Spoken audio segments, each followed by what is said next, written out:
Hello, I'm Gemma and this is Non-Fic Books, and I've got a slightly unusual video for you because it's sort of a TBR for the next month, and I don't normally do that, but September saw the Edward Stanford Travel Writing Awards and I was lucky enough to win the shortlist of the Stanford Dolman Book of the Year, which, not too surprisingly, is all about travel writing. So as I've got the 6 shortlists, including the winner, I thought I would make that my challenge for October to read through these, as I just absolutely love travel writing and I'm really interested to see what the best of the bunch this year was. So the first one is Helena Attlee's The Land Where Lemons Grow. You may see this, it's in a lot of the bookshops at the moment, and this is all about travelling around Italy. It's looking at food and art, and I absolutely love Italy. I've done quite a lot of travelling around there myself, and one day I'd love to get my Italian up to being able to travel to a lot of the smaller places. So this is probably where I'm going to start because it's the one that most leaps out for me, but I'm really looking forward to that. And then one which is about something I know absolutely nothing about, and that's Elizabeth Pisani's Indonesia.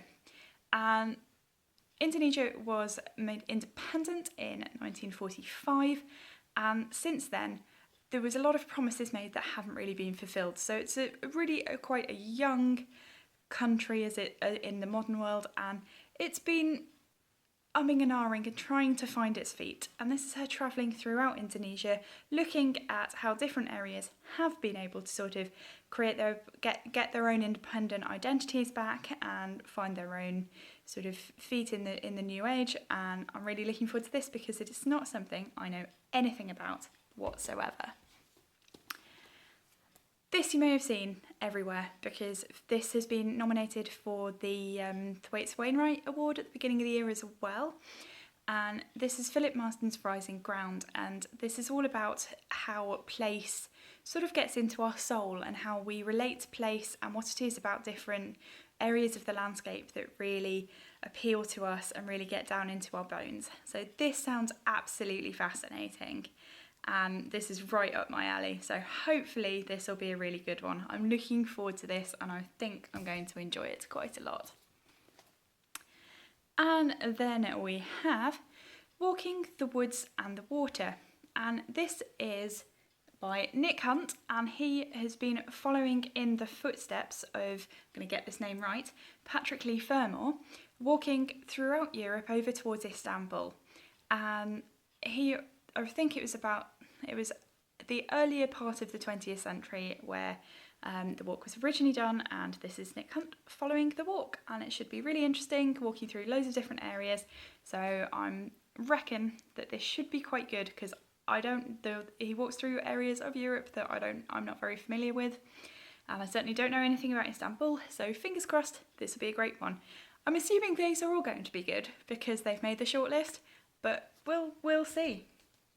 And then this is the only translated piece of writing here, and it's Journey into Russia by Jens Mühling, and I'm really sorry if I've butchered that.